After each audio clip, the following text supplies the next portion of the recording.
Typing.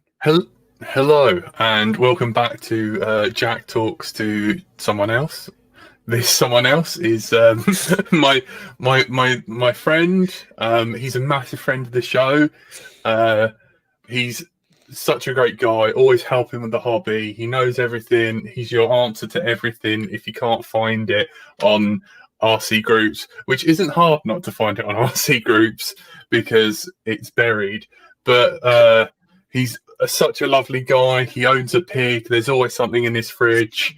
And he saved Let's Drone Out because YouTube back in the day, if you're wondering what the thumbnail was about, Let's Drone Out had less than 1,000 subscribers, like me, and unlike Tony now. If you can subscribe, that'll really help. But LDO was going to die. We didn't have enough subscribers to continue live streaming on the go, so we wouldn't have been able to do the Wales trip. We wouldn't have been able to do the super chat or anything. But Josh Bardwell was one of the first person to put out, hey guys, if you want to save this and if you love it, you got to subscribe to them. Him, Painless 360 and Oscar Lang were the only three people to help us. And if it weren't for the standing on the shoulders of these giants, I wouldn't be talking to you today. I think we can all agree that was a huge mistake. But here we are. Yes. Yeah. Hello. How are you, Jack? I'm all right. How are you, buddy? How you been? I'm doing well. Hanging in there. So I've been recently doing some chats, some one-on-ones. Hopefully I can shut up for a sec and let you talk. That's usually my biggest mistake, is needing to shut up and let people talk. So finally I get to be the guest and I get to talk. Yes, totally. I was going to say, what happened to RC Test Bench? Have you seen him lately? No. Well, I don't know. Yeah, I haven't. But I just, when I was writing my questions, I wondered, that was one of my first questions that sort of like popped into my head. I was like wondering whether you know, you said, I thought you two might have been hanging around, flying together. No, I don't think so. No, that doesn't. I don't really know what happened to him, or if anything happened to him. I'll dig out the email. But let's start with the usual normal one, because people haven't seen you for a while on LDO or anything. How did you start in the hobby? How did I start? I started in the hobby flying I started, my friend brought a Phantom over to my house and I flew it for a while and really dug it. And then I just built a fixed wing plane instead of a multi-rotor, because I actually was of the belief that in order to fly a multi-rotor, you had to buy a Phantom, because no one could possibly build their own something this complicated. So I flew fixed wing for a little while, and then I started seeing FPV and was like, oh, well, that's actually much cooler than fixed wing. Sorry, fixed wing guys. I mostly just didn't want to have to leave my house to go to the soccer field to fly a plane. I was like, oh, you could fly, if I fly FPV multi-rotor, I can fly around my house. So then it got me into FPV. And now here I am. Oh man! So one of my questions was like, what gave you the tools and skills to be who you are? Because like, as a caliber of Joshua Bardwell, because you didn't start out the whole know-it-all, and you kind of, was it Bot Grinder who gave it to you or someone? No, I don't think so. I just came up with that. I was trying to. My channel just started like a dude talking to a camera. And my first live stream, I was trying to just test live streaming, and I accidentally went live for real. And then people started watching. And I was like, oh, I guess I'm live streaming now. And I did some black box log analysis. But I came up with that at a time when I was trying to, help grow the channel. And I thought having some kind of a tagline, like all the special channels have taglines, and Smarter Every Day was already taken. So yeah, such a good channel. Such a good channel. Yeah. And isn't he from Alabama? I think. I believe he is. Yeah. Yeah, man. Like, fascinating stuff. I mean, I remember the what is it? Laminar flow of water. Mm-hmm. Oh, so good. He's not that far. He's probably, I mean, he's a few hours drive from me, but I often wonder if I could find out where he lived and then just go show up at his house and Why don't you just message him and see whether you can work on a project together? never Because that know. I would be mean, amazing. I would love to. I would love. He's just seems like a really fun guy. Yeah, I So think. Yeah, I mean, he still needs to, some of his drone shots, man. He could be there you go. chasing those Yeah, baseballs and stuff and everything. yeah. So Right. I was actually an instructor for about 10 years, a classroom instructor, not in academics, but corporate. So I had a lot of time. I developed courseware, slide decks and so forth. It developed classes and had a lot of time in front of students. So, in a lot of ways, what I'm doing now is very familiar to me, just doing it about a much more interesting and fun topic. Yeah, because that's what I was going to ask you next was what was your job before, like what gave you the tools to because you almost seemed to seamlessly. I went back and like went back through all your YouTube channel and stuff and Yeah. looked and I was obviously hunting for when you gave us a shout out and I was like working out the dates and that, but you seem to just seamlessly keep up with stuff and like Well, and you sort of you really got in there and admittedly you've stuck with mainly Betaflight, but what gave you the tools to well, turn you into this? I started wanting to learn more. I started making videos because I wanted to learn more about black box log analysis and just what was going on in the PID controller. And so by offering to do these analysis for other people, I got to look at their black box logs and learn more about, how the PID controller worked. And I've always thought that by sort of sharing my learning experience and the things that make sense to me, that other people can hopefully come along for the ride. And it's still true. I mean, every time somebody asks a question and I don't know, like just recently somebody asked, in Falco X, their voltage reading was incorrect. And I thought, oh, I don't know how to fix that. And so I went and I asked, and I found out that there's a setting in Falco X. Now I know where it is. And just one more thing that now hopefully I can help somebody else with the next time. But yeah. Because that kind of led me into my next question. Like, what is, if you don't know anything about it, what is your best resource if you can't ask the person directly? To get an answer about drones, I mean, Yeah, or anything. Your plan of attack for. the first thing I do is I just do a Google search for the thing that I'm looking for. And I try to just be as explicit as possible and hope that somebody else has already searched for that thing. And then if you don't get your answer, then you can hopefully start getting like in the ballpark and start poking around. Yeah, just start with a Google search or maybe a YouTube search. That's what I Hmm. do. Yeah, so you never break down like, components or schematics or, someone you always go to I mean, or it's so hard to have just one resource yeah. for everything. I mean, if there's a community, if you have access to a community, that's huge. I started with RC groups. RC groups, I don't know if it's currently on the cutting edge of where all the information is. It's still pretty prominent though. But I would just try to search RC groups. Whatever the community is, the goal is just to be in the same room with a whole bunch of other people who are smart about a topic and hope that one of them knows the answer. Mm. So Oh man, that's good.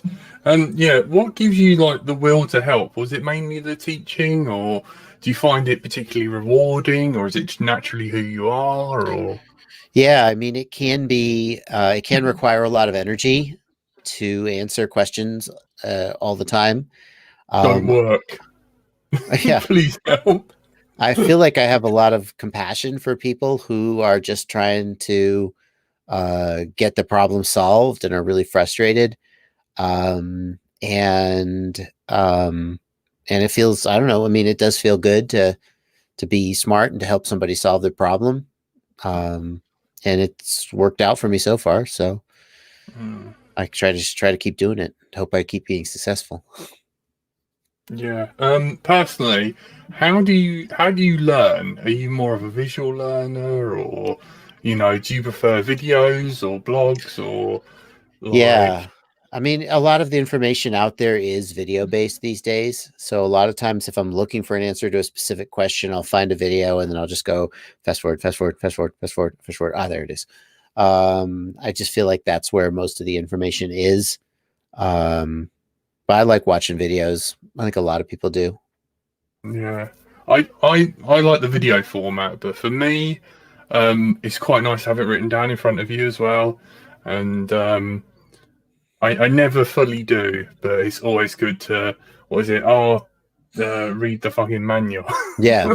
I mean, it is nice to have it written down and just feel like you've got it all in your hands and you can just flip through the pages to find the thing you want.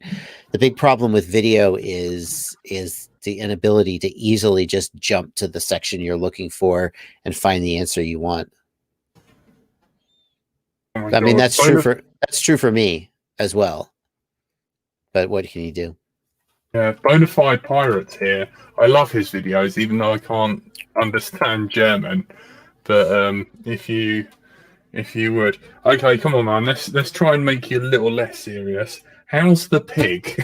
How is that? Which I have two pigs right now. Oh, So far, currently, they're fine at the moment. They're huge. When we got them in the spring, we had to really struggle to schedule a processor for them. what do you mean People, by processor?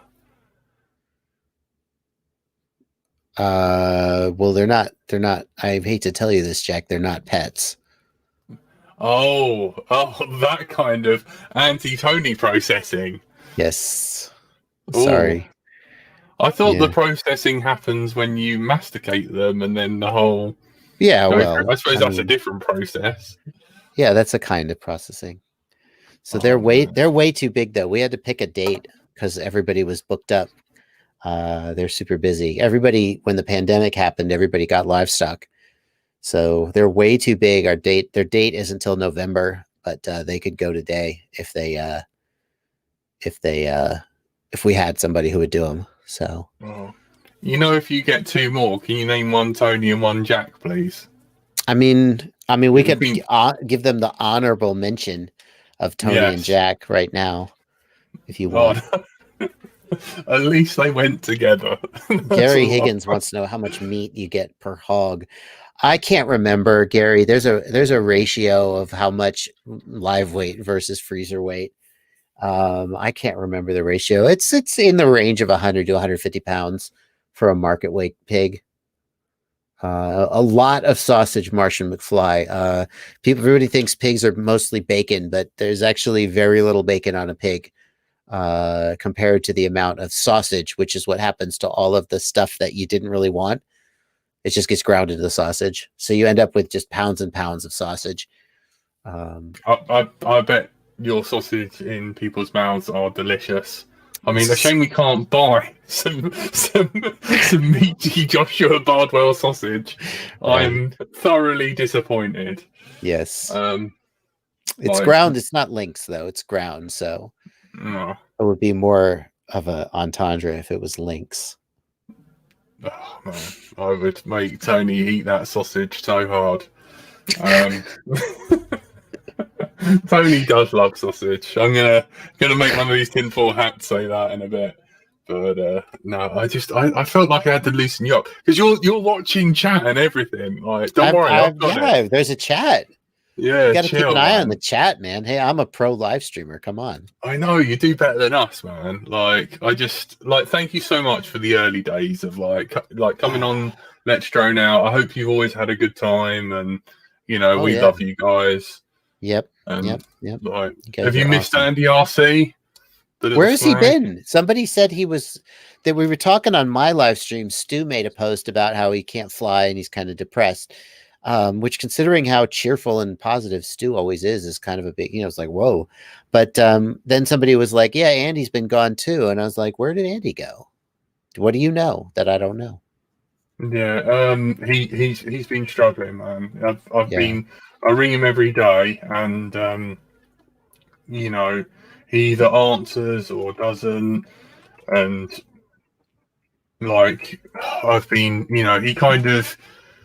he got the whole. I mean, you must have had it. You must have had the whole YouTuber burnout because they started pushing that new content and everything. And do you wanna have a bit of a whinge? You can. sure. I mean, about YouTube, I don't Yeah, know. I the haven't. platform they're on. I just keep my head down and I keep making content, and so far I've been okay. I do definitely know that it can be easy to burn out. I don't know. I'm waiting for that to happen to me. It hasn't happened yet somehow.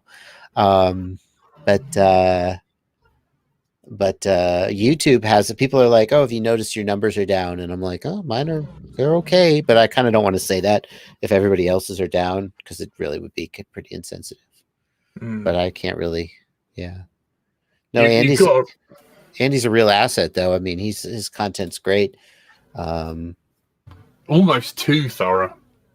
Yeah, Almost borderline sort of on some sort of spectrum. Brian says he's showing his face more. That's good. I got to say, if you're gonna be on YouTube, you should be in front of the camera. I mean, I understand why people aren't comfortable doing that, but the minute you show your face, you become much more relatable, and people really want to connect with you as a person. I know there's guys out there who are very successful who don't show their face. Some of the gamers that I watch just don't show their face on camera much at all, and it seems to work for them. But I feel like most people are going to do better if they're on camera. So, I mean, AVE does all right, doesn't he? Fair play. there you go. Some people do. He's got a lot of personality. Yeah. Yeah, but he's from Kanakistan. Oof. Yeah. Yeah, don't burn out. You shouldn't burn out too fast. You don't really fly kiss. I resent that remark. Shady. It's funny. It's really sweet. Shady earlier on, I sent him a message being like, "Hey, can you check something out for me? I want your opinion." And boom, right there, Discord. I don't use it enough, so if you ever want me, just harass me on Discord. But how's your Discord doing? Yeah, so my Discord is fine. It's one of the few things that I restrict to patrons.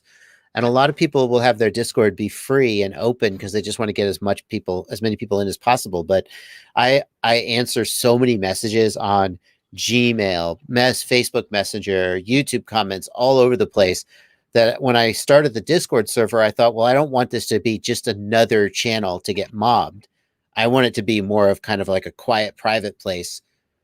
And it's one of the few things, like, people, they say you should have patron rewards, patron tiers. And I was just like, I don't care. When I first started Patreon, people were like, you should try Patreon. And I was like, what are you talking about? Who's going to pay for this? But people really do value it. But I've never wanted to feel like I am creating these tiers of these people get more than those people. I just want to just help everybody. So when I made the Patreon, I made a bunch of tiers. All the tiers have the exact same reward, which is nothing. You don't get anything special for joining any of my tiers, but you do get to join my Discord server. And it's a little bit of a smaller, more cozy environment to talk and chat and hang out. It's doing okay. What is that? License set to drive. I'll ask him about it. License to drive.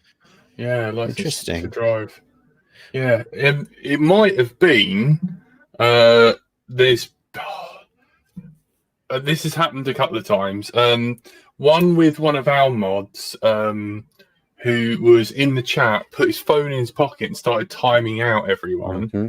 And Tony changed the text to the Let's Drone Out private chat, the ones with the hosts. Or he changed the settings where anyone can join, and he changed it to a lilac color from his pocket. So that might have been the case that you've accidentally got blocked. But I will I'll have a word, and if you've done nothing, we will get you reinstated, my friend. I've blocked people. I've blocked people on live stream sometimes who are like spamming the chat. I usually don't block people because then they're just gone forever. Yeah. But I occasionally, it's like I want to foster a helpful environment, and if somebody's just there to troll, it's just like, all right, you're gone, you're out of there. What's up, Eric Allen? Any better, Curry? There are a few people who are blocked because they're just consistently hostile. And it's like, it's one thing if you are skeptical or questioning or challenging, but if you just show up and you're like, your videos suck, like after like 3 of those comments in a row, like before I block somebody, I'll look at their comment history. I can just go and search their username. And like, if the last 3 comments they've left have been just like, you suck, your video sucks or whatever, I just like block them. I don't care. I don't block a ton of people, but I don't know. I don't feel like, some people are like, it's my freedom of speech. And I'm like, it's my YouTube channel. Like, it's not like it's not like I need people to just, blow smoke up my butt. But at the same time, if you're just consistently negative, you could just, bye-bye. Because like you are a really big resource within the community. Yeah. For stuff. And I'm really sorry. It's because you're one of my favorites. Curry's saying that he's saying that my voice sounds weird. It was sounding a tiny bit robotic at the beginning, but I thought maybe it was just me. Yeah, I don't know. I got to pull my desk out and rebuild it and everything. But yeah, like one of my questions on here is like, I've got one in between. It's one, did you ever struggle with a project? So when you first started the hobby, did you ever like have stopping points? Did it ever get you down? And then it leads into, if you need help, what's the best way to ask you? Like be polite, list loads of information, just some advice. Thank you. Yeah. The best. I have struggled at times. I mean, for the most part, I still make videos, even when I'm struggling. But the biggest struggle I face is the balance between the videos that I want to make and the videos that I feel like I ought to make. So if there's always so many products that people are interested in and want me to review, which is a really privileged position to be in. But at the same time, I can end up with my whole schedule for 3 weeks with just a product after product. And at some point, that's not what I want to be doing. I want to be like, I'll be excited and I'll just have to stop and be like, okay, forget it. I'm just doing something else today and make a tutorial. Like I just did the tutorial for the Immersion RC Ghost. It wasn't on my calendar. Just Ghost came out. They actually finally shipped it. People started getting it in hand and asking, where's the tutorial? And I thought, I got to make that. And it meant that I had to push back some product review that some vendor is asking me, when is this coming out? But I'm just like, eventually you just have to do something for yourself, which is make a tutorial. So the best way to ask for help, I got to say, it's email. My email inbox. I know a lot of people these days, the kids use the Instagrams and the Snapchats and the WhatsApps and I don't know what the kids do these days, but they don't use email. But email is the easiest way because my inbox is very easy for me to keep track of, whereas Facebook Messenger and Instagram Messenger especially is just terrible to keep up with. So email is the best way. Facebook Messenger is number 2. Dominic Clifton is here in the chat. Yeah. One thing I was going to ask you about Ghost on my list is, in a joking way, did you get off with Tony? Because like it seems like you've got some sort of exclusive deal. None of us can get hold of him, and you're just you had the thing, which is really cool, and he seems to only answer to you. Don't mess it up for me. But he said we had a quad camp. We had a quad camp at my house 2 years ago, It was back when we were doing quad camps, and there was one at my house, and he said, "Hey, I'm going to come into town for quad camp." I was like, "Oh, okay."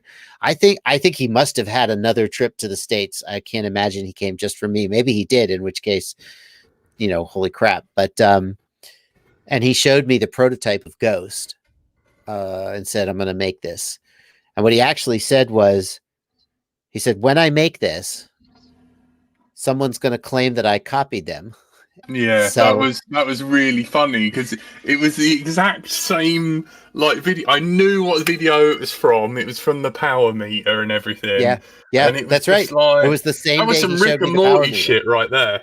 Yep, It really was like that's really cool that you picked that up. That was the same day he showed me the power meter. The power meter also, I don't know if it had come out just out or not quite out, but that same day he showed me the Ghost receiver, the prototype. And then I just sat on my hard drive for 2 years. And I was like, well, this is never going to happen. oh man, But hang on, Josh. With the help of you, once again, I had to come crawling to you for help. Guess what I've saved? I've saved one last. Are you up for it? Would you what is it? mind, or do you What want is to it? do talking? What is It's it? you know what it is. I've made it to 1,000. Thank you, Oh, it's Josh. This time. one's for you, buddy. This one's for you I don't have one. and me. Okay. There you go, bud. Is that safe to do in your house? Yeah, man, it's indoors and stuff. Thank you, everyone. Thank you. I'm just waiting for Jack to light his hair on fire. I put them in my mouth, and there's been one up my nose. It's been but thank you. You're welcome. Thank you. I mean, thank you. Sure. I got the last 40 came in, but Yes. Anyone know who was number 1,000? Because they get some stickers. I can now do random live streams when Tony's in my house. You get to see Tony touch my things. I hate Tony touching my stuff. Yep. And the state of this. Was it you, Dom? Dom, I can send you some stickers, mate. But thank you. We just got to wait for it to burn out. Yeah, it's a long one. Thank you. And usually I put them on my nipples and stuff, and Wow. wave them all around and that. Smell amazing in there. Oh mate, it's pretty good. Now everybody unsub and then sub again, so he goes down and back up. Yeah, that's it. Just ride the wave. I think so. Apparently, when I broke 100,000, I was in a restaurant in I think it was in Vegas. It was when I did the Orca interview. I went to Vegas to Orca, and I was in the restaurant with the Newbie Drone guys, and I crossed 100,000. And I actually was going around the restaurant asking people to sub me because it wasn't going up fast enough. So I was literally walking up to people in the restaurant saying, "Hi, I'm a YouTuber. Can you please sub to my channel just to get me over 100,000?" Because I was live streaming. And I wanted to get off the stream and go eat dinner. So I needed to cross 100,000. And it was just like, please do it. Oh man, I'm probably gonna have a little cry about this later. That's great, man. But thank you. Now you're there. You can do. Can you monetize now? Yeah, I'm a real YouTuber. I think it'll take a few days. Do you have the 4,000 hours of view time? No, nowhere near. Oh, you're doomed. You can't monetize. Yeah, I know. I used to, because we had like hours and hours of Let's Drone Out, but I'm doing one interview a week, chatting with interesting people, like yourself, and hopefully, and then I need to reinstall Premiere and edit, because I've got some mad like flight footage and stuff that I need to upload, and thank you, Mr. Fruitcakes. But license to drive, you need 1,000 subs, and I believe it's 4,000 view hours before you can monetize. Is that right? Do you know if that's right, Jack? I can't remember. It changed it. Certain amount of hours. It was 50. Yeah, but now, I think it's now 40. But the biggest thing was I after that, you helped Let's Drone Out, and then I went to Comic-Con and I rode the Emirates cable car. So we got the River Thames. You're probably familiar with it. It's a big river. I've heard of it. Goes across London from east to west. Is it? No, west to east. I'm dumb. Yeah. But anyway, over it near the Excel Centre, there's this big, massive cable car. It's the most scariest thing ever. But I went to live stream it, and I wanted to live stream Tony. It was Tony's first Comic Con, and Tony's like pretty straight laced. He's like afraid of everything that's not his own penis, and I was getting sweaty teenagers to hug him, with the free hug signs, and like if I ever saw him, that's got to get you over 4,000, right? Just yeah, that man. alone. Yeah, and he was just freaking out at how uncomfortable it was. Like we'd turn the corner, and then there would be like a Deadpool sleeping on the floor, and he was like, "This is full of weirdos," and I honestly, mate, like he looked like he wanted the floor to just open up and swallow him. He hated every minute. If I saw a cringe is big on YouTube.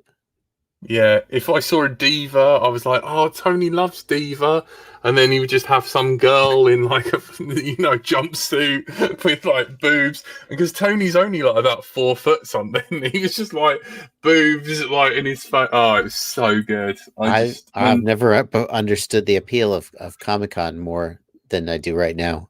Yeah, unfortunately, I'm taller than 4 feet, so yeah, and yeah, and unfortunately, Corona juice. How have you been surviving? I mean, fortunately, I have a little bit of property and I can fly on my own. Sometimes I never used to like to go anywhere before Corona, so now it's a perfect excuse to stay home. So fortunately, I've been able to keep flying, and everybody in at least my part of the woods is kind of pretending it doesn't exist. So if I want to go out, I can, but then also a whole bunch of Americans are dying. So do trade-offs, but yep, I'm doing okay. Haven't got it yet, so that's good, man. That's good. Fingers crossed. That's good, because you were off for a bit, and everyone thought you had the Rona, didn't they? Well, I don't. They were convinced. I don't know. Did I miss some days? Yeah, I think so. I mean, I do have allergies all the time, so everybody assumes I've gotten sick, but oh man, nope. So far, no Corona. Yeah, fingers crossed. Like, have you got any projects that you've always wanted to do, or any failed projects?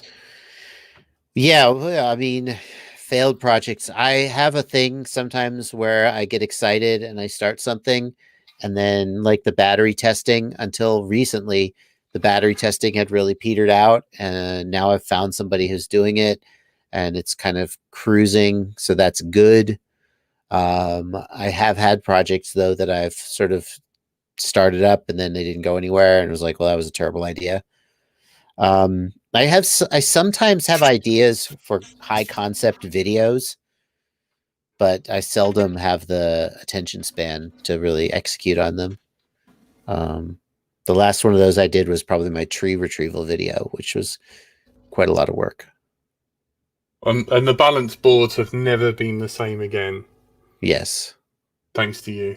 No. No? Sorry, what? Well, you made a relatively safe balance board. A relatively safe balance board? Yeah, man.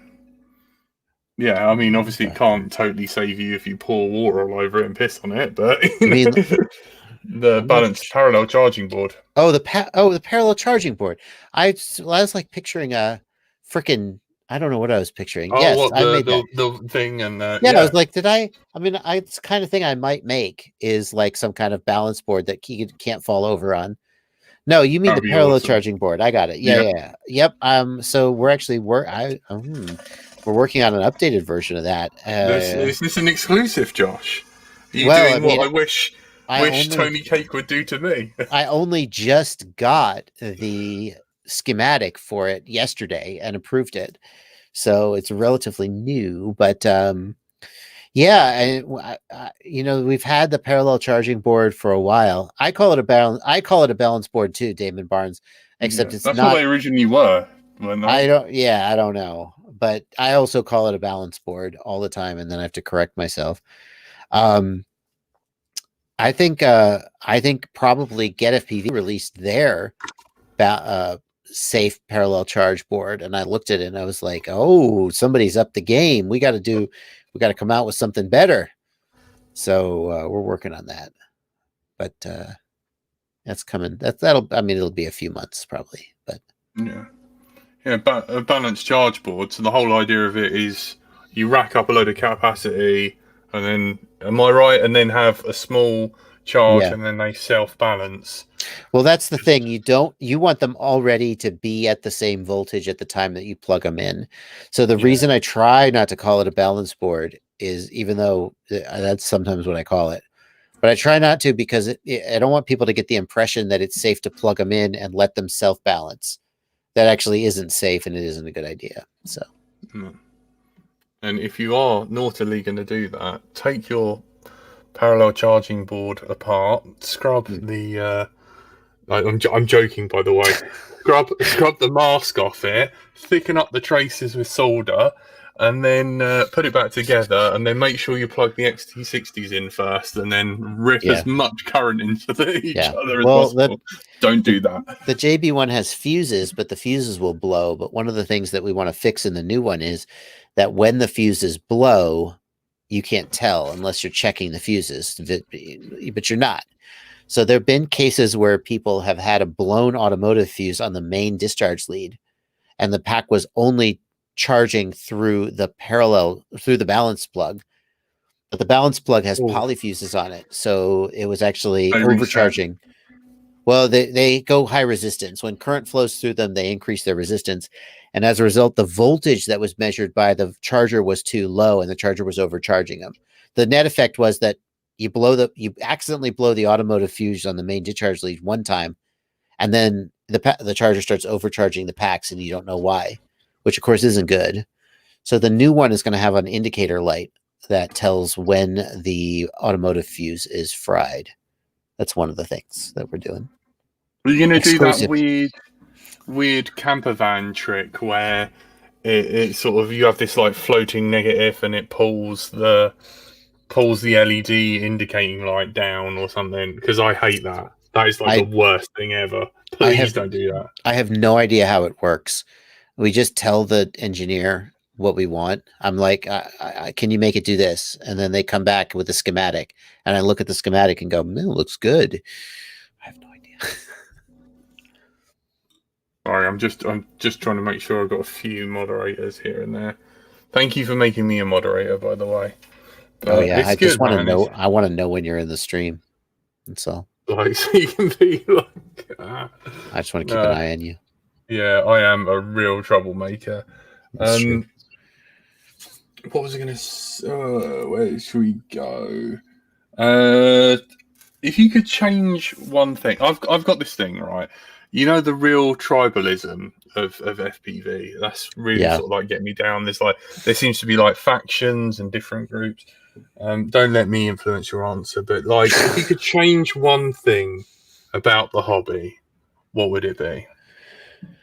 I mean, culturally, I think the biggest thing that we need to change now is the public's attitude towards FPV and the regulatory attitude towards FPV, which is resulting in things like the remote ID requirement. The single biggest threat to FPV as we know it right now is the FAA, but that's just in the United States. All the regulatory bodies around the world, I mean, people in Australia can barely fly legally at all. Pretty bad in Canada. It's pretty bad in Canada. Anything over 250 grams, you're screwed. And if I could wave a magic wand and change one thing, it would be to make it easier for people who fly FPV recreationally to be allowed to do it safely. That's a big deal. I think that the things that you're talking about, like the tribalism, that we see that play out inside the culture of FPV, but it's everywhere in our culture in general. You name it, and that tribalism exists. Once you get past a certain size and visibility, people will start picking teams, And in the beginning, there are very few people who are doing it, and everyone is friends. And anybody who isn't friends just goes into their corners and does their own thing. But what happens is that you get people who are not part of the core. Like I'm not sure how to put it exactly. They're people who are looking to the core, and then when the core people have some kind of a disagreement or falling out, a lot of the times these people, they don't have huge beef with each other. They just, you have a disagreement, you go your separate ways, you do your separate things. That's not always true, but a lot of times it's true. But people who are not part of the core want to feel engaged. And one of the ways they do that is by latching on to the drama that happen and amplifying the drama that happens within the sort of the core to which they're looking. So you get scenarios where there may be some kind of a perceived slight that then a bunch of people separate, and sort of create this drama and this tribalism and this division. That's not always how it works. Sometimes the drama is real. Sometimes the separation is real, but the presence of when you, let's say you and somebody else have a huge falling out fight where you're never going to speak to each other again. Me and Drew. Your Drew life hates me. Your lives, I don't know about that, but your lives will go on. But if there are 500 people watching, it's going to have a different vibe. It's not just between you guys anymore. Yeah. And that changes things. But I feel like that's inevitable once you get past a certain size. Yeah, I'm just grateful like people recognize me. I find that really nice. And like it felt awful. I was at a Hobby King event and someone was like, oh, catch you. I was like, man, you can hang out with us. Don't worry, because like I was like, you here on your own, and they were like, yeah. And I was like, yeah, just like chill with us. It's fine. He's like, oh, I don't want to crush your style and stuff. So don't be silly, man. And sometimes you got to like chat to someone privately and stuff. But like, if you know, Let's Drone Out, we're just regular guys, just normal, like you. I always remember how lovely you were. I was nobody. I messaged you on email, and you were like, "Yeah, sure, I'll come on the podcast." And you've done nothing more than like help the podcast. We're not the biggest podcast. We're not the best podcast because like we try and talk about drones, but mainly we talk about how much me and Tony hate each other, penises. Like we're the worst podcast. Like, and you still let me in your live stream, even though I do nothing but cause trouble. Right. And and I think my favorite thing, I don't know whether you want to talk about it, but the nicest thing that you do is the $5 thing, man. Like what a hero. Oh, well, I try to sub to everybody I know who has a patron. But it's only because my patrons are so generous that I'm able to do that. But yeah. But you could just be the dragon and sit on all of it, and nah, not even have enough room in your fridge for that GoPro, my friend. Did you feel that was my Lumix, actually. Oh, I'm very sorry. I dropped it right in there. Can you Somebody asked if economics was the driving force of sorry, I can't resist answering the comments. Somebody asked if economics was the driving force of tribalism. I don't think that it is. I think that people are just inclined towards drama and tribalism. Some people get juice from drama and from perceiving drama where maybe there isn't any, but drama makes you feel like something is at stake. People like when there is a fight to rise to, and you get a sense of self-righteousness from feeling like somebody else is wrong and you are right or you're better. And those things are all, very valuable above and beyond economics, which also plays into it, but not always. Sorry, Jack. I just threw off your vibe there, buddy. No, it's fine. It made me think. It's like, I wonder if an element of it is like, because people want to belong. Do you know what I mean? Like, they're like 100%. Yeah, it's just like, And it's better to, and I'm not saying it is better, but I'm saying it feels better. I think a lot of people can identify with this. It feels better to identify with a group. Let's say you have the choice between having 1,000 people and you're all in a group and everybody's happy, or you could have like 200 people and you're in a group with them and everybody else sucks and you're way better. Which of Yeah. those? Which of those is like more juicy? It's the second one. Yeah. A lot of people would rather be in the smaller group and hate the bigger group.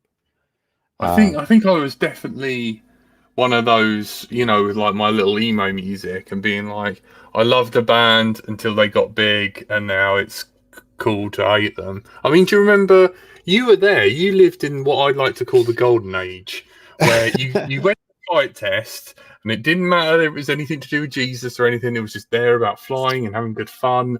And now there's flying planes, and then there's FPV, and we're over here, and it's all our fault because we use cameras, and like it just it's the same thing. We used to make drones out of airplane parts. Well, right. You start when it's small. I mean, I definitely came in post drama. There's drama that precedes me. I mean, I came in when Time Cop was on the way out, but Time Cop, Mr. Baseflight, he's the original drama. Dominic Clifton's right here in the chat. He can remember that.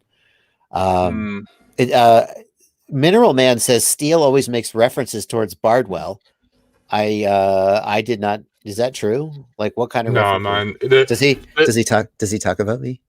Now and again he'll mention you, but like what they don't realize is that Steele's a nice guy. Like Steele is really lovely. He's a super nice. He's a super nice guy. I'm gonna tell you. I'll tell a story on him. Just pretends to be a dick. There's a guy who is making a documentary about FPV.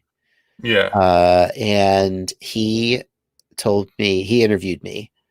He interviewed me after he interviewed Steele. I'm not offended. But he told me that when he went to interview Steele, he just still doesn't know who this guy is. He just calls him up and says, "Hey, I'm making a documentary about FPV. Can I interview you?" Steele let him spend the night at his house. He cooked him breakfast in the morning. He said Steele was like the super nicest, coolest, chillest guy. And I think what people perceive as dickishness is just kind of maybe a little introverted nature that, that's just my guess. I'm not going to try and psychoanalyze him. I think he's a bit of a front to protect himself. I couldn't say. I couldn't. I've seen him be at a big event and he seems a little withdrawn. And I think maybe you're right. I think it's just that when everybody's up in his face, he's maybe just a little bit. It's a lot for a guy. Yeah, it is a lot. It really is. I mean, I remember like I had a friend and someone was being a dick to him, and he took him aside and was like, "Don't worry, fly over here," and he helped him with his rig and stuff. And that's that person grew to be a very good friend of mine. And it's like deep down, Steele's a good person. You're right, Josh. Yeah, I'm just listening. I thought I heard a sound outside my door. Just was listening. Yeah. I mean, you could argue that. Real. Let me be straight. Like when I go to an event like a quad camp or a Riot Rampage, and literally all day people are coming up and saying hi and maybe asking questions, or that's 100% okay. I'm totally down for that. That's what I'm there for, right? At the same time, it takes a lot of energy. At the end of the day, you're just exhausted. So anybody out there who maybe isn't quite as good at staying 100% on and engaged all day might come off like a dick. So I get distracted by shiny things so easily, but catch a load of time. But like it's very, very demanding to like just be on and like I don't know how you do it, fielding questions and like the jumping around. Like I've watched your live streams and like someone will ask a question about this and then it just kind of like this interview, but you seem to just like take it within your stride, like, and it's quite Well, impressive. the flip side is I can't, like, I'll jump onto my Discord and I'll be like, hey everybody, how's everybody doing? I try and say hi once a day at least. And then I'll be like, okay, I'll be back there. And I'll go answer an email and I'll go answer a message and I'll go answer a YouTube comment. And like 20 minutes later, I just ghosted the whole Discord. So I mean, having one conversation is tricky for me, not having a lot. So what did you notice in the chat, man? I'm sure you saw something. What's you that? Wanted to talk. I don't know. You just seemed to notice something. No. I thought I heard a sound outside my door. I didn't want like somebody knocking at my door while I'm doing your live stream. So that's all. I was just listening. Man. Yeah. Skadoosh. Do you want to? Hey, Skadoosh. Hey, how's it going? What a reprobate. That guy. Yeah. What? Let's talk about Red Cat, because is that why? Because you are an honorary pilot of Rotor Riot. I am a Rotor Riot cast member, full-fledged. Yeah. Do you miss the old guys? Because I do. I didn't meet I met Final Glide on one trip, and I mean Stingy isn't even one of the originals, for the record. I mean, no disrespect to Stingy. He actually was the first pilot I saw come on when I realized that the cast of Rotor Riot could be sort of changeable, mutable. It was the 4 original guys for the longest time, and then they added Stingy, and I was like, oh, is that a thing? Could you do that? So Stingy was still on, and Tommy was still on. Okay, sorry, I had to remember. Tommy, of course, was one of the originals. He was Mr. Episode 1. Yeah, no, absolutely. With the biggest balls. I mean, they're all amazing. I got to meet Final Glide. He is a dick, but I mean that in the friendliest possible way. Yeah,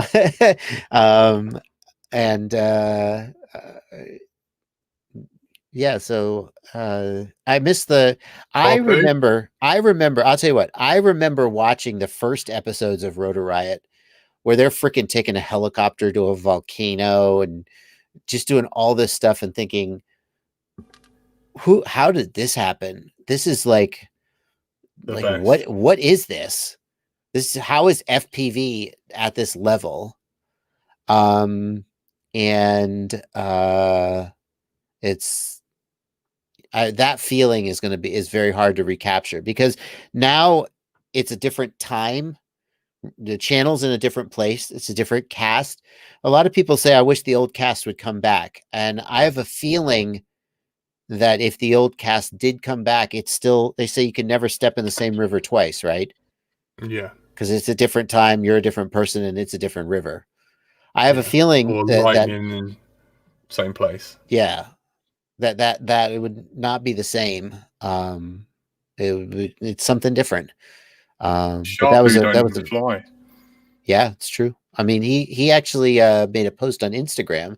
He's trying to finance a film, and he said if they got their financing, he would post videos again. So I don't know what came of that. Yeah, he made it. He exceeded it, but I don't know whether he posted anything. He needs to post some shit then. Yeah, but yeah, it's it is a shame. Yeah, lightning in a bottle, or lightning never strikes in the same place twice. Yeah, and I think people have grown and changed, and the whole Final Gliders being a dick. Like, I'll let you into a secret, guys. Me and Tony are really friends. It's like, as mean as I am to him, like, if he needs anything and vice versa, we're always there, and it's that little bit of, things aren't what they seem, like, you can't. Yeah. Unless you're being honest and you know these people. But do you think it kind of what do you think happened with the whole Rotor Riot thing for you, really? Like, as a viewer, did it got to Chernobyl and you were like, and it kind of felt like they were like, now what do we do? And then people started leaving. I mean, I don't know the details of why people. No, as a viewer, that's all been hashed out, but that was all before my time. As a viewer, I mean, I I kept watching the show. Everybody focuses on Chernobyl. It's just a real memorable moment. But I mean, I've gone back because people say, "Oh yeah, the Rotor Riots, the first episodes were so amazing." I've gone back and looked at like the first 30 episodes. You can just sort a YouTube channel by date, Oldest. and Yeah. like there are some bangers in there, but like it's hard to. I think there's a little bit of selective memory going on when people think about those early episodes. There are absolutely some total bangers there. There are also some kind of weirdo. One of them is like, uh, Breakfast. oh well, That was awful. FPV Breakfast is everybody also remembers FPV Breakfast. I thought FPV Breakfast was hilarious. I don't know why people hate it so much, but there you go. Mm. Um, But I yeah, don't know, like it. Yeah, and there's some unsung that like. Do you remember Schizo's like the what was it 3E freestyle that was yeah, amazing. the E3 Expo. Yeah, Yeah, I mean, like it's the context. The thing is, everybody sort of longs for the old days. This is a thing that lots of people do, not just in FPV, but in life. And the thing, like the good old days are happening now. You're just missing it. If yeah, you the things that happened back then were amazing, and there's a context to them that can't be recreated, but those things are happening now to other people in different ways, and you just aren't seeing them, or you're not experiencing them, partially because maybe you're so focused on what happened in the past to you. So mm, this idea that we should long for the past because things were better then, I mean, uh now can be good. You're going to be looking back at now in 10 years and thinking how good it was now, so you may as well enjoy it now. um yeah. yeah. I Skadoosh, I don't think the fighting with steel. It's not real. Them two actually, like it kind of was, but they're not actually like totally pissed with each other. But yeah, I mean, I don't know. Like, part of me, with the whole, if you look to the future, you're blind in both eyes, but if you keep one eye in the past, you're only blind in one eye. Yeah. I kind of, but yeah, I do. And the rose tinted glasses, do you know what I mean? It's like we're loving that, but like if you would. If you fly a quad from 2015, you'll be like, "Give me Beta Yeah. Flight any day." No, that's No offense, 100% true. Tom. He's not here anymore. You should have Oh, done it better, man. there's amazing content being made now. I mean, I'll even take some of today's Rotor Riot episodes, you know, uh, Yeah. and say this is amazing content that couldn't have been made 3 years ago or 5 years ago. Um, 12S, the Trick series. yeah, That's all good stuff, Drew. It's yeah. been quite good. I think part of it is that Rotor Riot did this thing that hadn't been done in FPV before to try to make a show like Rotor Riot was. And I dare say no one's done it since. Not that some people haven't made similar style of content, but to make a show that you post every Monday for month after month and year after year uh, is quite an accomplishment. Yeah. I just think the bridge dive was a bit of a bad move, really. I don't think that did us Yeah, any favors. I mean, you gotta understand. I mean, I'm not gonna like defend that. I mean, but Maddie flew that spot. Maddie had flown that spot for ever. I don't know how long. So you go and you say, "Oh well, we're gonna fly this spot." Like I go places, and whenever I go places, the locals say, "Oh, here's where we fly."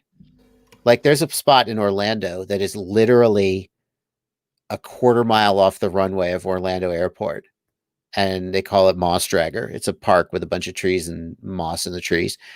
And when the locals said, "Hey, we fly here," I was like, "This is definitely too close to the airport." And it turns out that there's an AMA field, and it's covered under an exemption as part of the AMA field. Like we looked it up and was like, "Oh my god, this is legit. You're legit allowed to fly here." Like, don't have a flyaway, but So, you show up somewhere and the locals say, hey, here's where we fly. And you kind of go, okay, I guess I'm going to do it. So, the bridge dive, it blew up.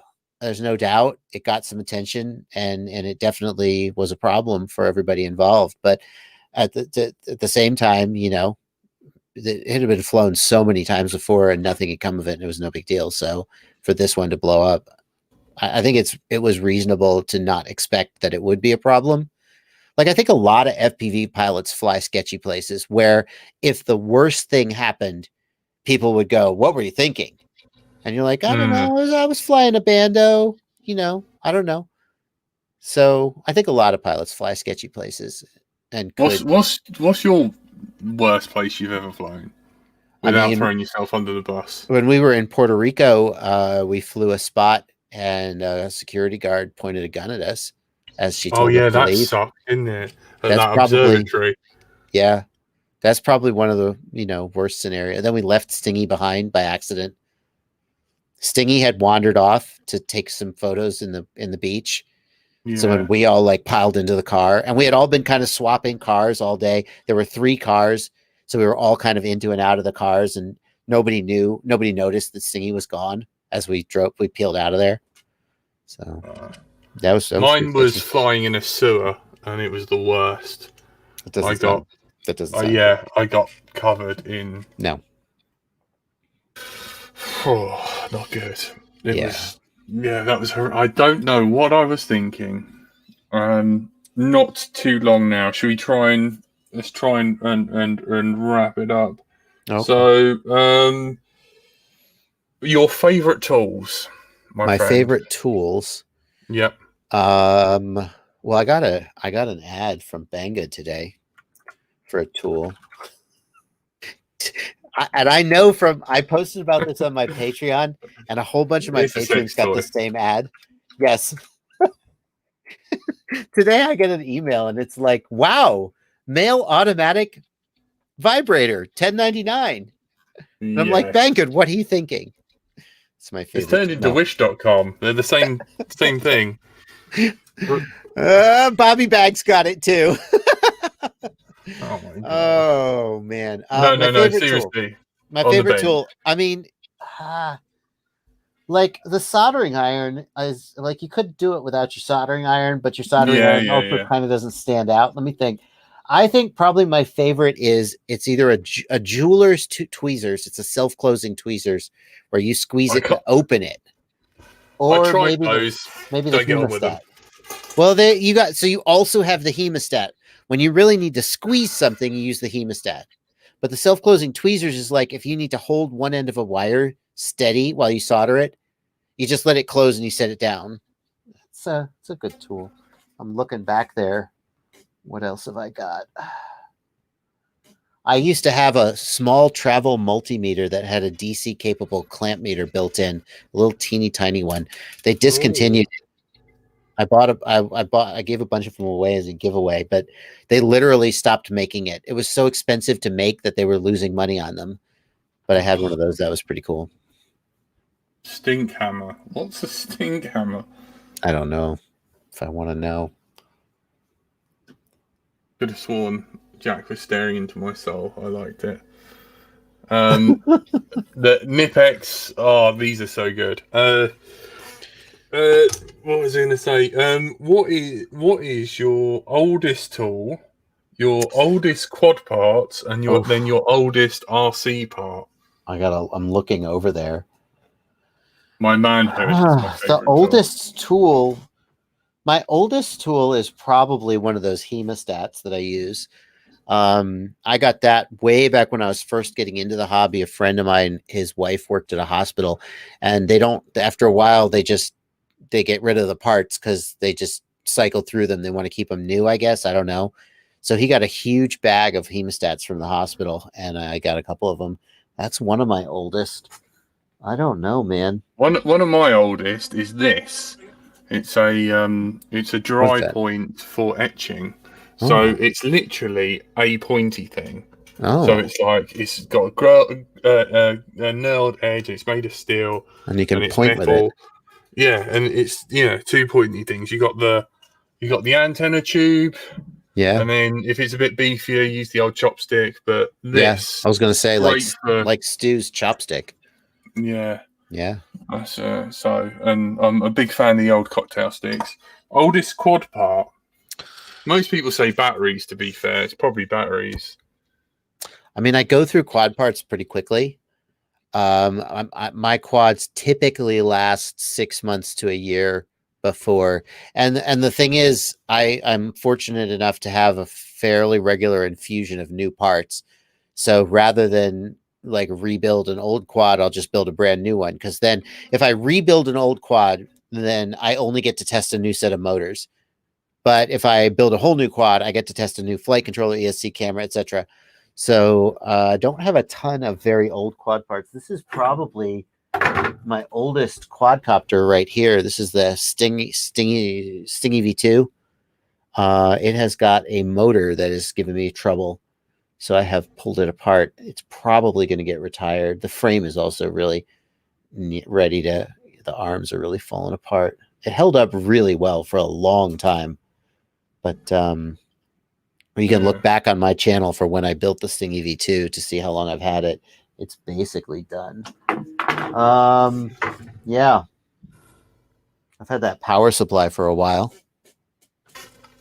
It's up there. Do you know what? I don't own an oscilloscope. Me neither. Am I wrong? You don't? No, I would love to own one, but I kind of wouldn't know where to start with it. So Yeah, I don't.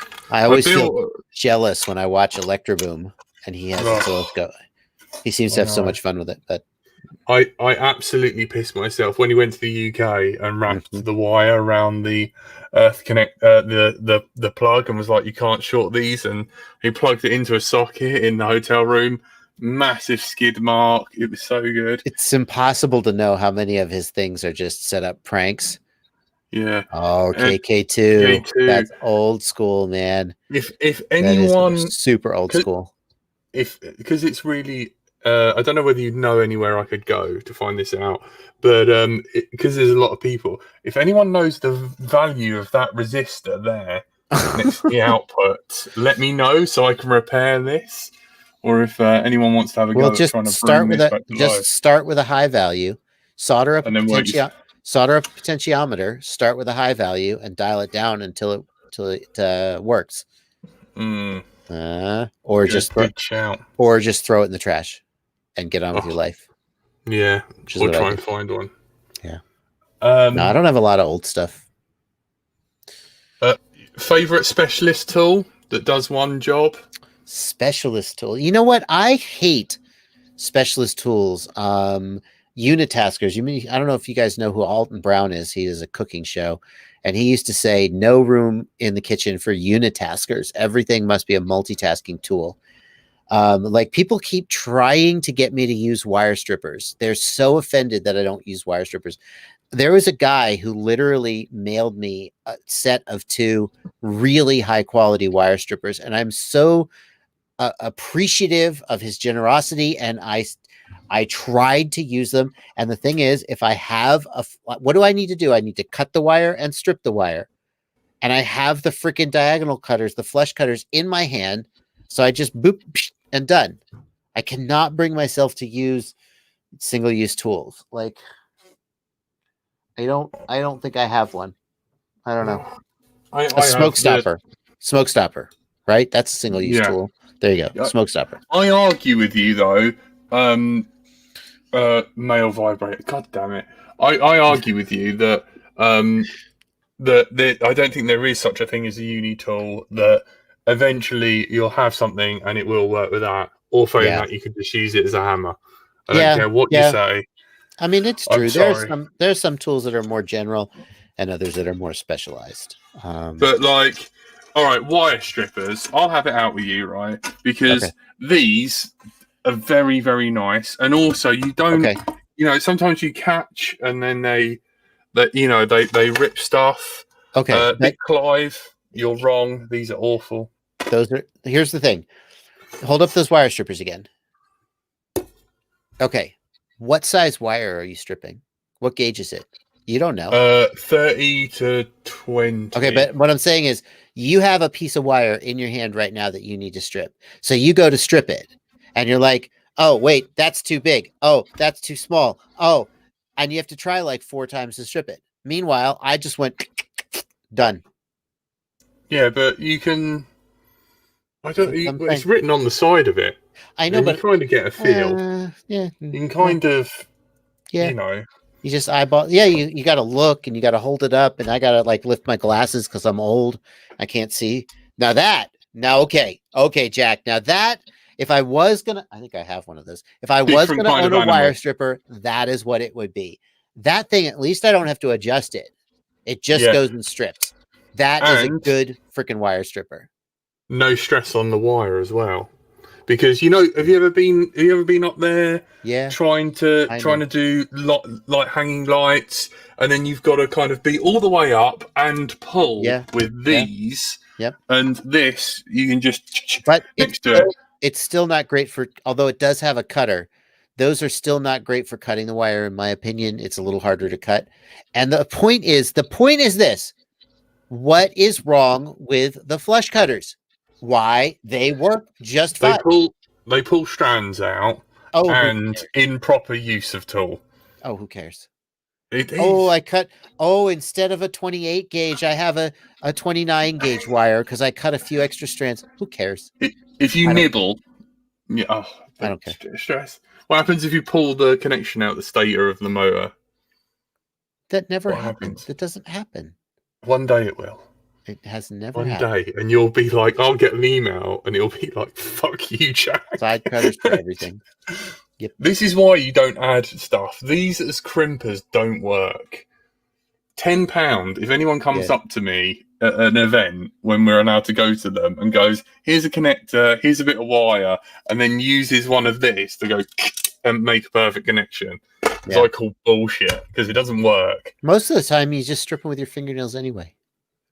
So who cares? I don't like the feeling of that, and yeah, You know it's what not good for you your know what I teeth. like the feeling of? What? What do you like the feeling of, Josh? All I'm going to say is I can order it from Banggood. I need to. Somebody got I it. just want you to say it. I would have to pull them automatic. Wow. I wish I could screen share, but I can't. Oh, yes, I can. Share screen. Share screen. Here we go. Hang on. Screen sharing. Okay. Share screen. Which screen? This screen. This is not okay for children. No, it's fine. I looked in this in my email today and I was like, what the hell, Banggood? What the hell are you doing? It's USB powered too. It's Oh my god. It's USB powered. I'm not clicking it. No odor, skin friendly. That's good. 10 frequencies, silent. 10 frequency. I wonder if it does 5.8. I said on my Discord, I am not putting my junk in anything that comes from Banggood. Nothing that comes from Banggood is going to have my genitals inside it. You gotta live, mate. What? You gotta live, man. I mean, that's why I'm not putting anything in my I want to live. That's my point. I've honestly considered putting a dildo on the top now, of wait, my Roomba. We have to finish this sentence carefully.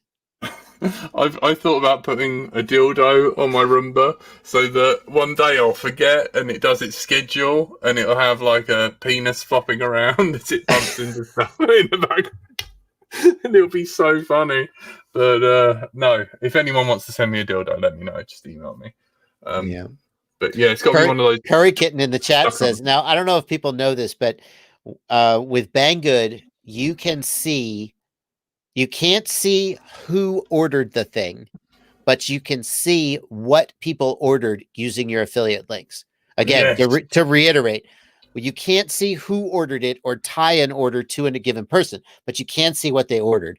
And Curry Kitten says it's scary when I take a look at my referral orders and I see that someone has clicked on one of my affiliate links and then ordered a 24-inch double-ended. Like, That's gonna be okay, me. hey, you got that percent, Curry Kitten. That's all that matters. That's all Yeah. that matters. Someone wrote a really funny comment and been like, "Yes, Jack's broken Josh at the hour mark." You know, like snap the camel's That's back. all it takes. 1 hour. Penises. It was Yeah. Bambo So, who broke me. oldest RC parts, and then I might ask you a favor about. Can you have a word with Tony about Ghost, so that What one about day it? I might be able to talk to him. About Ghost? You want to interview Yeah. him? Oh, Oh, yeah. I just want I to chat can't to help you him. with that. I can't. I don't know how to. Let me an associate of a major flight controller manufacturer wants to get a hold of him so that they can integrate Ghost into their flight controllers, which seems And he like the won't. kind of thing. It seems like a phone call you would want to take. He can't get a hold of him, Wow. and What's up with him, he's man? saying to me, "Hey, can you help me get a hold of Tony?" So I mean, You seem I like don't tell you, buddies, man. man. You got it. I mean, I can't believe it got better range in that stairwell. What happened there? I don't understand. The difference is that Crossfire, when it's at 150 hertz, doesn't use chirp spread spectrum. It doesn't use LoRa. It uses frequency shift keying. Hmm. So the Crossfire magic that gives it ultra long range is only at the 50 hertz, which is not something that was. I mean, I had heard things like that, but I didn't. I don't think they widely advertised that. Hmm. I mean, maybe surely somebody knew, but I don't think they widely advertised that. So some people, yeah. And that's why when it was at 50 hertz, Crossfire just crushed it. Because at 50 hertz, they're both using chirp spread spectrum, and Crossfire is at 900 megahertz and 1 watt. Whereas at And yeah. 150 hertz, so the takeaway I think is that if you are okay with the range of Ghost at and you want the faster update rate, you want the 160 hertz and low latency, or 222 hertz if you is the highest they go. If you want that low latency, then Ghost is going to beat Crossfire today because Ghost can do chirp spread spectrum at full power, whereas Crossfire cannot do chirp spread spectrum at 150 hertz. But I if you never want knew. ultimate range, you want Crossfire. Yeah, I never knew that about you, Numbskull.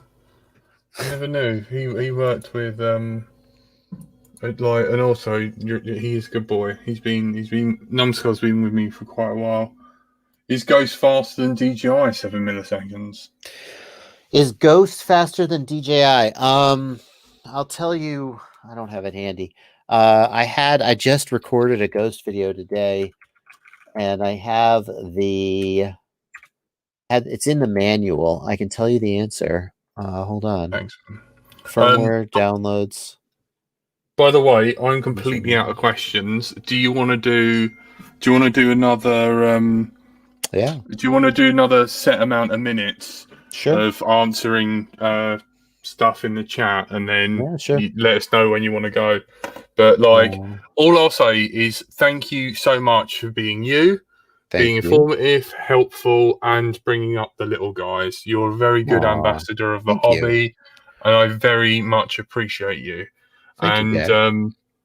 if you get an email from Aries, he was lovely and invited me on Drone His Life to do a little chat with him, and I had quite a good time. So if you can chat to him, that would be amazing, because that was really nice, man. I thought no one would ever want to interview me, but he done a very, very good job. So Okay, awesome. and Thank you, Jack. but yeah, thanks for being a good guy, man. Let's do 10 more minutes. We'll do it till 6 o'clock my time. Cool. DJI latency versus Ghost. Here is a screen.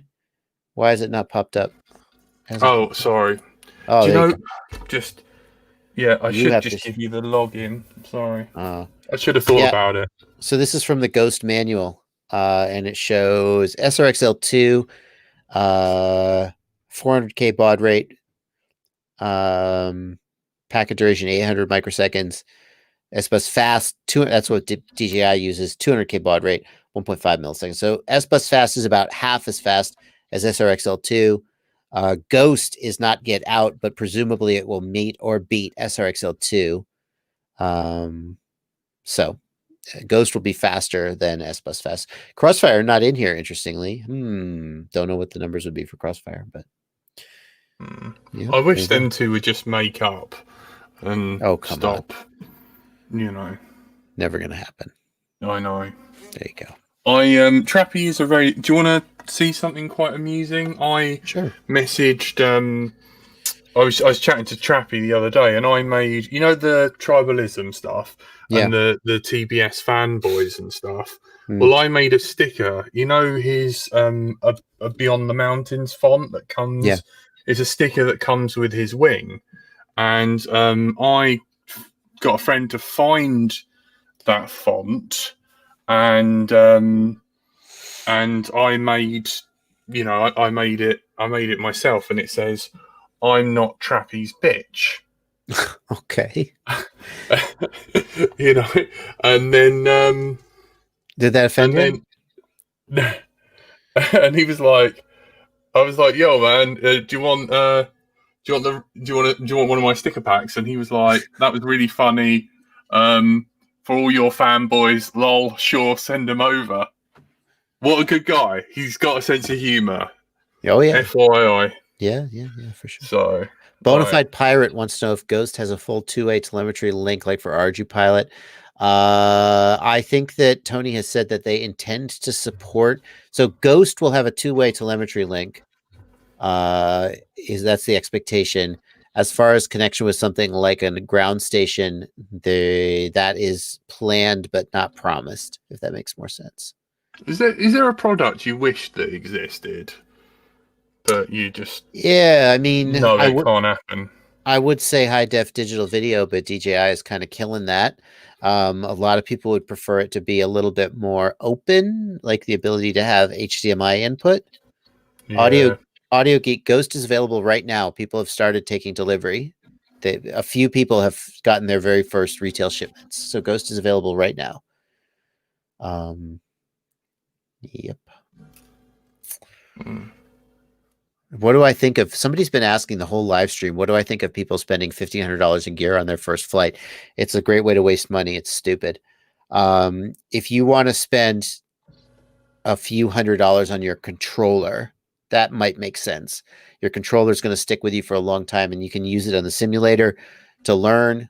If you want to, maybe you're rolling deep and you want to spend $500 on a set of HDO2s, and you maybe you don't get into the hobby and you sell them, but maybe you keep them. At least they're going to last. But nobody should spend a ton of money on their first quad. People buying a $500 ready to fly as their first quad, it's a waste of money. You're going to crash it. You're going to lose it. Your first quad that you actually fly should be a $150 micro, an $80 Mobula 6, or maybe a $200 like a Sedora SL5E. A cheap ready to fly or a budget build that you did yourself. Do not buy an expensive quad. You're going to ruin it. I mean, you're going to ruin it anyway, but your first quad, you're definitely going to ruin it. And I get people who say, I get people every so often who are really angry, and they say things like, "I spent $2,000 on this stuff and I can't fly." And I'm like, well, you should have bought a freaking $200 Emax ready to fly. It's not my fault you spent so much money right out the gate. What do you like? The amount of money you spend should be proportional to the ability to fly. You don't spend that much money. Think of it as your first car. You get a shit box. You're gonna crash it into things. People are gonna ding car park trolleys into it. Yeah. And you grow with it, learn, you get your first year's no claims. And if you want to test out what's good value for your money, is get a close friend, have a little bit of a go, buddy box on their expensive quad, so you can feel the difference of quality, and or add higher grade parts that can follow you along. But Josh is right. Spend the money on the stuff that stays on you. Yeah. I You mean, know, if you want to buy a $900 Mr. Steel ready to fly as your first squad, go for it. But if you lose it on your first flight because you have a flyaway or you crashed it into the woods and you can't find it, which is very likely, you got to be rich enough that you just be like, oh well, I guess I just lost $900. I'll buy another one. And if that's where you're at, more power to you. But most people I'm aren't there. a big Kiss fanboy. What happened with that ESC going? Did you get any a resolution on that? I mean, it's a 5S rated ESC and it's running on 6S, so it blew up. I mean, Was Joshua right about capacitors? I Well, I don't know what to tell you. I said I'm getting this ready to fly, and more than one person reached out to me and said that's not going to end well. And I said I asked, and they said that's how Steel runs it, and Steel said that's how I run it. I was like, okay, and then it popped. I don't know what to tell you. Get FPV says that they have sold a bunch of them and didn't have a problem. It's the reviewer's curse. But I've got that FetTech ESC and I'm going to be putting it on there and hopefully it'll do a little better. oh, Audio Geeks here. Gek, Audio Gek. Hello, buddy. How are you? Have I missed something from you? Were you emailing me? Because, or left me a message? Have I not done something? If you can, just message me. I'm very sorry. Mr. Shady says Steele was winding you up. I mean, I don't know why he would wind me up at the expense of his own product. I don't know what to say. He said that's how I fly it. I don't have a problem with blowing ESCs. And I mean, I have no reason to think that isn't true. But mine blew up. Maybe I crash harder. He doesn't crash as much. Maybe I crash harder than him. I don't know, but I mean, like, the guy definitely knows how to build a quad. Fair play. Yeah. I don't know. I mean, yes. And he flies that exact build. I mean, that's a fact. Yeah. I mean, the laws of physics still apply to him. The laws of physics still apply to him. I don't know why he doesn't fry them, and I did. What have you been watching lately? Who's your favorite YouTube stuff lately? What have you been enjoying, Josh? I've been watching the Lockpicking Lawyer. Oh, so good. Yeah, he's so good. Oh, I've been enjoying Big Clive lately. Yeah. Yeah, he's a good boy. He's done Big Clive live. He's on on a Saturday. He does like really long live streams. Yeah, very entertaining. But Dr. Disrespect is on YouTube now. I know. Yeah. Doc. Yep. Has he sorted out the Twitch thing, or is that still screwed? Do you reckon? He's gone. He's not coming back. I mean, if they said they'd have him back, they haven't. But if they did say they'd have him back, would he go? Heck no. I wouldn't. I'm just hoping tested Adam Savage isn't actually a wrong one. What did Adam Savage say? Oh no! What did he do? You're gonna have to Google that one later. Oh, yeah. Did it involve? Don't bring it down. Kiss has its quirks. It's got to be perfect, or you'll get issues. I have the original Mr. Steel V1 builds. A lot of people weirdly compulsive viewing. I know, and like getting into safes with magnets and stuff, and just schooling everything. He makes lockpicking look so easy. It's not. Just like really it's hard. clearly easy. You just stick the pick in there, and then you're just like, one is binding. Click on two, boom, the lock's open. How hard could it be? It looks so easy. I mean, he counts the pins as well. He's like nothing from one. Yeah. So like a little click out of two. I'm gonna try. I'm gonna get a lockpick set, and I think it's how hard could it be? Get yourself a stock as well that holds the locks and that. Yeah, you can get them on Amazon and stuff. Dudes, check out Captain Disillusion. Captain Disillusion is very good. I don't know that. He doesn't post very often. He's a visual effects artist who debunks videos. Have you got any any other hobbies or interests, or like just FPV and making YouTube, really? Just that's mostly it. And Feeding your pigs. Feeding pigs. Yeah. And wanking batteries. We all saw the video, Josh. Shaking batteries. Mm-hmm. That was Final Glide playing the joke. No worries, man. Should we call it there? Yeah, let's call it, my friend. Thank you, Jack, for having me out. Thank you very much. Mate, always a pleasure. Don't forget, you're welcome on Let's Drone Out anytime. If you want to come on Let's Drone Out soon, let us know. Now that you've got 1,000 subs, I can do it. Yeah, thank you, man. But yeah, the guys asked me to say, hey, will you come on again? So if you want to come on for your parallel balance board, let us know. Or if you got something else you want to talk about, just shoot us a message or an email, and we'll book you in for this month or something, or next month. Well, yeah. But you're always welcome. Just pop in the chat if you ever want to come on. I'll fire you the link to join on. Thank you, it's Jack. always you're part of the family now. Thank you, Jack. Thank you. You've been joined by Joshua Bardwell, Mr. Know-It-All, and I've been Bright Till I Fly. Thank you, everyone who subscribed to me and got me over 1,000. If you haven't subscribed, please do subscribe, you guys. Come on. Yep.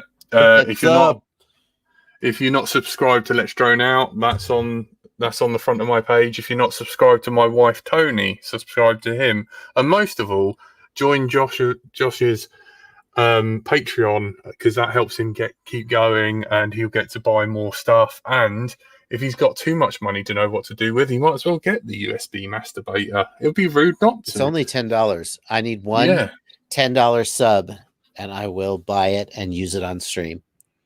Yes. Suddenly my Patreon has started dropping. Yes. All right. Thank you and good night. Bye-bye, Jack. And be nice to each other. Bye, everybody.